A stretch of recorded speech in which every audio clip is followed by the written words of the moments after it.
MD व कोडियनयुक्त कफ सिरपसह तिघांना अटक. एमडी पावडर तसे कोडियनयुक्त कफ सिरप या वेगवेगळ्या 2 अंमली पदार्थांच्या गुन्ह्यात एका नायजेरियन सह तिघांना ठाणे अंमली पदार्थ विरोधी पथकाने अटक करून त्यांच्याकडून 67,377 रुपये किमतीचा मुद्देमाल जप्त करण्यात आला आहे. अटकेतील नायजेरियन हा अंमली पदार्थाच्या गुन्ह्यात 6 वर्ष शिक्षा भोगून नोव्हेंबर 2024 मध्ये कारागृहातून बाहेर आल्यानंतर पुन्हा 12 जानेवारी 2025 मध्ये अंमली पदार्थ बाळगल्याप्रकरणी केलेल्या कारवाईत तो मिळून आल्याची माहिती पोलीस उपायुक्त गुन्हे शाखा अमरसिंह जाधव यांनी पत्रकार परिषदेत दिली.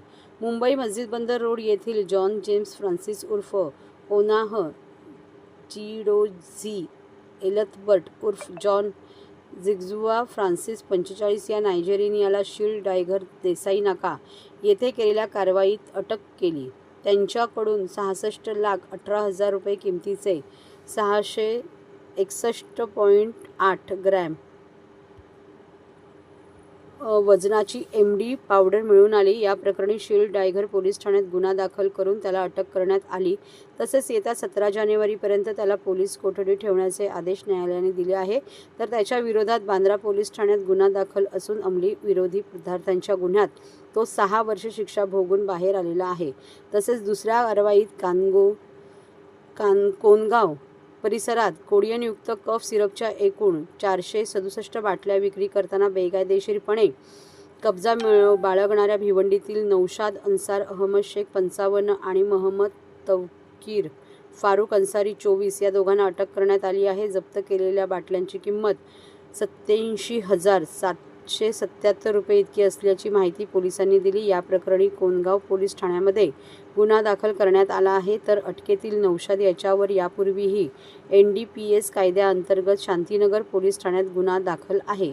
अटकेतील त्रिकुटाने एमडी व कफ सिरपचा साठा कुठून आणला आहे, त्यांचे आणखी साथीदार कोण आहेत याचा तपास पोलीस करत आहे. ही कारवाई अंमली पदार्थ विरोधी पथकाचे वरिष्ठ पोलीस निरीक्षक राहुल म्हस्के, सहाय्यक पोलीस निरीक्षक निलेश मोरे, जगदीश गावित, पोलीस उपनिरीक्षक दीपेश किणी, नितीन भोसले, राजेंद्र निकम, मोहन परब, पोलीस हवालदार विक्रांत पालांडे, प्रशांत राणे, शिवाजी वासरवाड व इतर कर्मचाऱ्यांनी केली. गुन्हे शाखेचे अंमली पदार्थ विरोधी पथकाचे पोलीस निरीक्षक म्हस्के, त्याचबरोबर पोलीस उपनिरीक्षक मोरे आणि त्यांच्या टीमने दिनांक 12 जानेवारीला देसाई नाका शील्ड टायगर परिसरामध्ये एका संशयित आरोपीला ताब्यात घेतलं. त्याचं नाव आहे जॉन जेम्स फ्रान्सिस उर्फ ओना चिडोझी एलिझबेथ,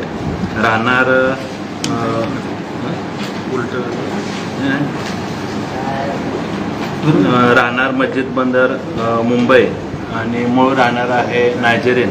याच्या ताब्यामध्ये आपल्याला देसाई नाक्याला एकूण 661 ग्रॅम MD अंमली पदार्थ मिळून आला. त्याची किंमत सुमारे 66,18,000 रुपयाच्या जवळपास आहे.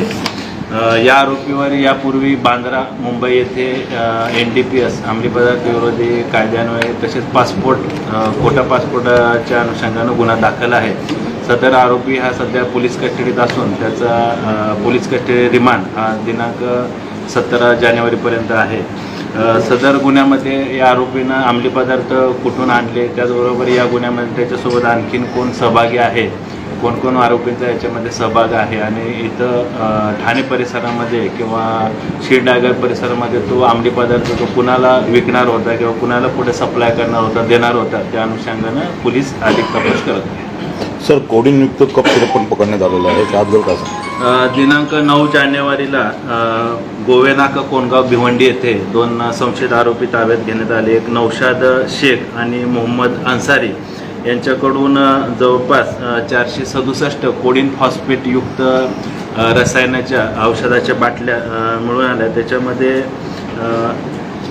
अल्टोरेक्स CD आणि RD कोडीमोस्टर अशा या बाटल्या आहेत. सदरच्या औषधाच्या बाटल्या ह्या नशेकरता किंवा अंमली पदार्थ म्हणून त्याचा वापर केला जातो. या गुन्ह्यातील जो आरोपी अटक आहे नौशाद, याच्यावर देखील पूर्वी एक गुन्हा दाखल आहे. या गुन्ह्यामध्ये देखील अँटी नार्कोटिक सेल सदरच्या बाटल्या किंवा औषधाचे हे जे अंमली पदार्थ आहेत ते कुठून आणलेले आहेत, कुणाला सप्लाय करणार आहे किंवा त्याचं कोण सेवन करण्यासाठी कुणाकुणाला देणार आहे, त्या अनुषंगाने देखील आम्ही अधिक तपास करीत आहोत. सर ह्याला रिस्ट्रिक्शन असताना सुद्धा हे कसं काय बाहेर आलं? सदरच्या औषधाच्या बाटल्या ह्या मेडिकल स्टोअरमध्ये किंवा औषधाच्या दुकानामध्ये विदाऊट प्रिस्क्रिप्शन देण्यासाठी त्याच्यावर बंधन आहे. या आरोपींनी ह्या बाटल्या कुठल्या मेन डिस्ट्रीब्युटर आहेत का, सप्लायर आहेत का, किंवा जे मोठे स्टॉकिस्ट आहेत त्यांच्याकडून खरेदी केल्या, त्या अनुषंगाने देखील आम्ही तपास करतो.